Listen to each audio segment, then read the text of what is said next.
Assalamualaikum warahmatullahi wabarakatuh. Perkenalkan, nama saya Dina Anggraini dengan NPM 4118340221003. Dan saya akan mempresentasikan presentasi yang berjudul 10 strategi utama manajemen operasional. Di antaranya itu yang pertama ada perencanaan produk dan jasa, yang kedua persediaan, yang ketiga proses, yang keempat itu ada lokasi, yang kelima itu ada layout, yang keenam ada SDM, yang ketujuh itu ada rantai pasokan, yang kedelapan itu ada kualitas, yang kesembilan ada penjadwalan, yang kesepuluh ada pemeliharaan. Yang pertama itu perencanaan produk dan jasa, dan untuk menetapkan sebagian besar proses transformasi yang akan dilakukan. Keputusan terkait biaya, kualitas, dan sumber daya manusia yang sangat bergantung pada keputusan perancangan ini. Misalnya itu perencanaan produk yang inovatif dan efisien yang dapat mengurangi biaya produksi serta meningkatkan kepuasan pelanggan. Yang kedua itu persediaan, yaitu yang harus dioptimalkan dengan mempertimbangkan kepuasan pelanggan, pemasok, perencanaan produksi, dan sumber daya manusia. Dan manajemen persediaan ini yang baik itu memastikan bahwa bahan baku dan produk jadi tersedia saat dibutuhkan tanpa menimbulkan biaya penyimpanan yang tinggi. Selanjutnya itu proses yang mencakup komitmen terhadap teknologi, kualitas, penggunaan sumber daya manusia, dan pemeliharaan yang spesifik. Komitmen ini akan menentukan struktur biaya dasar suatu perusahaan, misalnya memilih teknologi canggih yang bisa mengurangi biaya jangka panjang meskipun memerlukan investasi awal yang besar. Selanjutnya itu ada lokasi. Keputusan lokasi itu untuk organisasi manufaktur dan jasa sangat menentukan kesuksesan perusahaan. Lokasi yang strategis dapat mengurangi biaya distribusi, menarik tenaga kerja berkualitas, dan mendekatkan perusahaan ke pasar utama. Selanjutnya ada layout, yaitu tata letak yang efektif yang memenuhi aliran bahan baku, kapasitas yang dibutuhkan, tingkat karyawan, keputusan teknologi, dan kebutuhan persediaan. Tata letak ini yang baik itu dapat meningkatkan efisiensi operasional dan mengurangi waktu produksi. Selanjutnya itu ada SDM. Manusia merupakan bagian yang integral dan mahal dari keseluruhan sistem.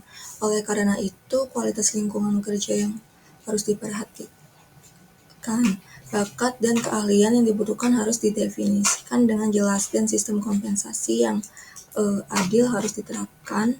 Pengelolaan sumber daya manusia yang baik dapat meningkatkan produktivitas dan motivasi karyawan.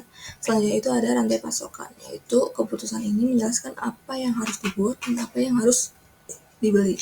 Selanjutnya itu ada kualitas, yaitu ekspektasi pelanggan terhadap kualitas harus ditetapkan dengan jelas, dan peraturan serta prosedur yang dilakukan itu untuk mengidentifikasi serta mencapai standar kualitas tersebut. Manajemen kualitas itu melibatkan berbagai pendekatan seperti Total Quality Management atau TQM dan Six Sigma untuk memastikan bahwa produk dan jasa memenuhi atau melebihi harapan pelanggan.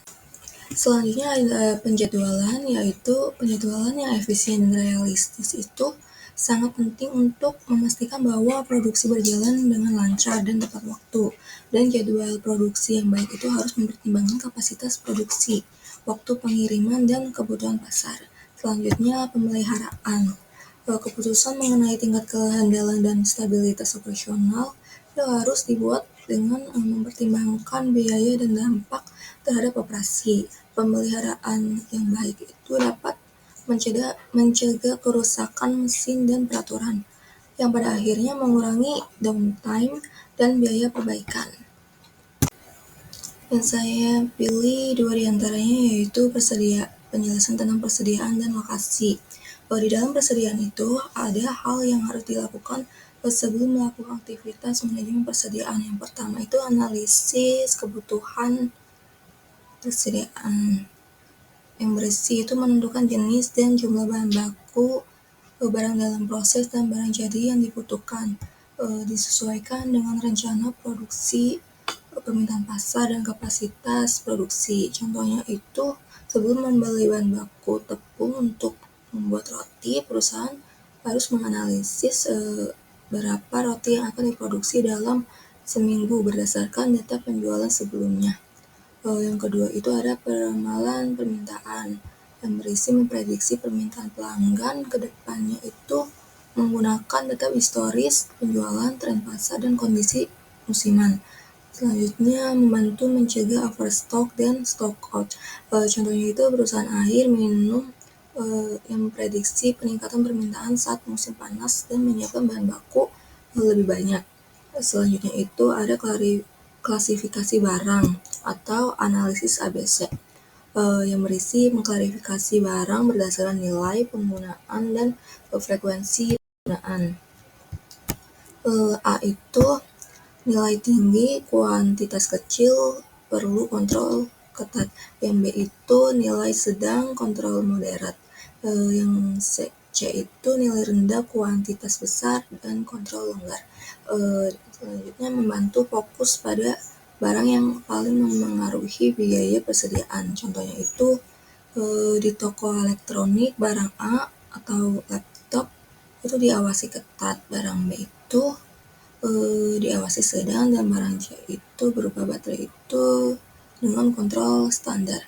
Selanjutnya itu ada kebijakan persediaan yang berisi menentukan metode pengelolaan seperti EOQ, CIT, safety stock, dan menetapkan level persediaan minimum dan maksimum. Selanjutnya itu menentukan lead time dari pemasok. Contohnya itu jika supplier memerlukan waktu 5 hari pengiriman, perusahaan menetapkan reorder point untuk memesan ulang sebelum stok habis. Selanjutnya itu ada peninjauan kapasitas penyimpanan. Yang pertama itu mengecek kapasitas gudang dan fasilitas penyimpanan untuk memastikan bahan baku dapat disimpan dengan aman dan sesuai standar.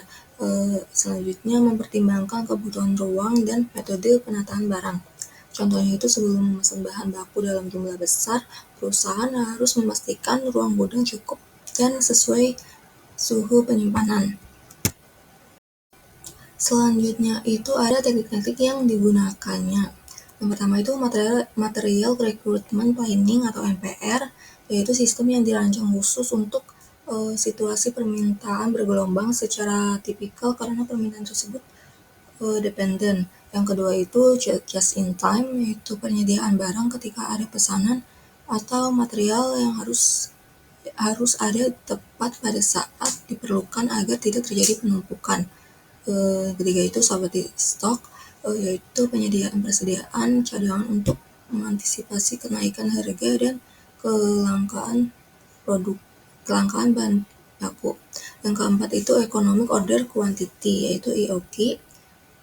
Artinya itu tingkat persediaan yang meminimalkan total biaya menyimpan persediaan dan biaya pemesanan.